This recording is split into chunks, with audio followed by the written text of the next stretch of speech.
All right, let's walk out this whole Afghanistan press conference we witnessed yesterday. You know, the Biden White House review of the deadly exit from Afghanistan, which they say was great.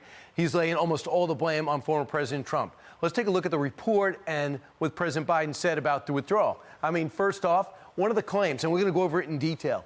No one predicted, we can go back again. No one predicted during the trend, no one predicted the collapse of the Afghan army. August 19, 2021. The reality, the military and all intel officers said, if you get down to a certain threshold when it comes to troops, we're going to have trouble holding the country.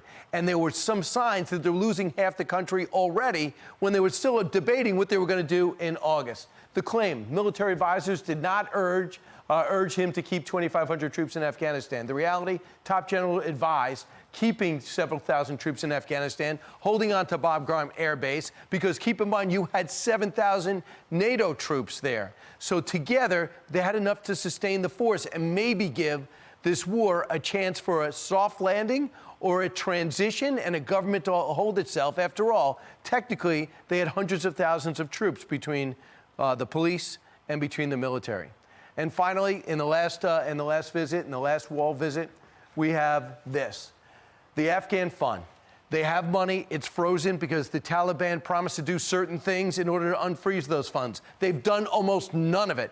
Our people, our allies, and some Americans are still there. So they have 3.5 million frozen Afghan assets.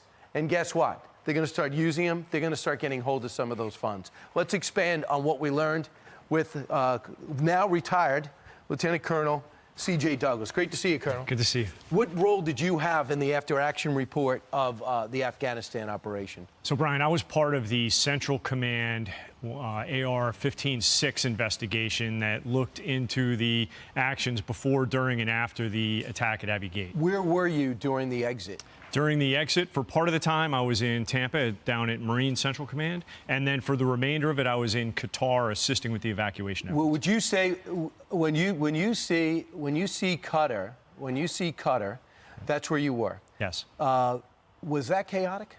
It was chaotic, and I mean, you have to remember that they received that iconic picture of the plane filled with Afghans, which was about 800, that landed in Qatar. And so, and those people all got processed through there, and it was chaotic. There were people, you had to scrape human remains off the wheel wells when those planes landed, right? I did not, but service members did. When Austin and Blinken showed up to see the operations in Qatar, they saw hangars that were organized. They chose not to go to the place. There was total chaos. So I can say in their defense in this, they were steered towards hangars that were prepared for their view. What they were unaware of was the absolute chaos that was created by putting all the personnel that were in the hangars that they saw into other hangars, and that created additional chaos. So here's what a little bit about John Kirby said yesterday. Let's listen. And so for all this talk of chaos, I just didn't see it, not from my perch. At one point during the evacuation, there was an aircraft taking off full of people, Americans and Afghans alike, every 48 minutes. And not one single mission was missed. So I'm sorry, I just won't buy the whole argument of chaos. It was tough in the first few hours. You would expect it to be. There was nobody at the airport, certainly no Americans. It took time to get in there. Do you agree? I disagree completely, and I can say that, while I've got great respect for Mr. Kirby, he came in late during the briefing that we gave the Secretary of Defense, so maybe he missed some of the images and videos that we showed the SecDef, post return from Qatar. So you say, as of late of May of 2021, the assessment was still that Kabul would probably not come under serious pressure until late 2021. That's the claim. What do you say about that? I say that's ridiculous because, I mean, anybody who was watching the news saw the increase of Taliban encirclement of the provincial capitals and district centers throughout Afghanistan, and ultimately tightening the noose around Kabul, and to the point that, it didn't take a student of military history to see what they were getting ready to execute. The decision to notify coalition partners that were preparing for the NEO ended up being a tremendous mistake and resulted in a chaotic evacuation. What do you mean by that? Could you?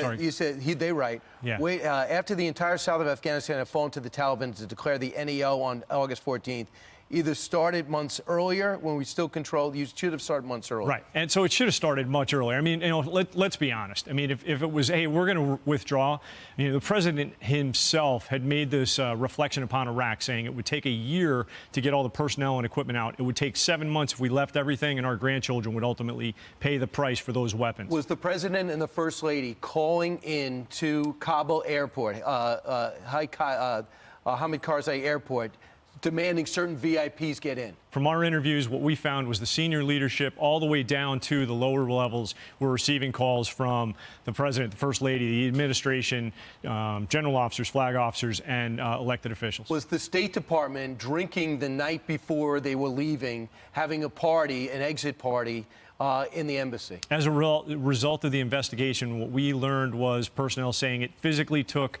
service members, U.S. service members, to go door to door to pull personnel from the embassy out of their rooms at the time of the evacuation was called. Was there a plan left for President Biden?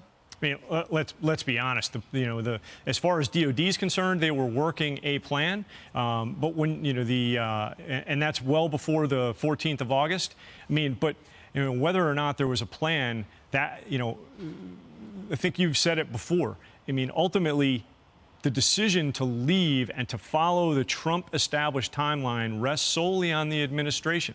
I mean, we've seen that he's he had the ability as the president. The original plan was to leave 1 May. They moved it to September 11th. It was backed up to the 1st of September, and ultimately the 31st U.S. forces were out. So to say that that there was no plan, DOD personnel, Central Command personnel, were rapidly planning to coordinate and execute an evacuation. This is outrageous, which is it's outrageous. Right, and inaccurate. Inaccurate. All right, Colonel. I'll talk to you later on radio about it, and we have General Jack Keane coming up in a half hour. They can't get away with this. I'm Steve Doocy. I'm Brian Kilmeade. And I'm Ainsley Earhart. And click here to subscribe to the Fox News YouTube page to catch our hottest interviews and most compelling analysis.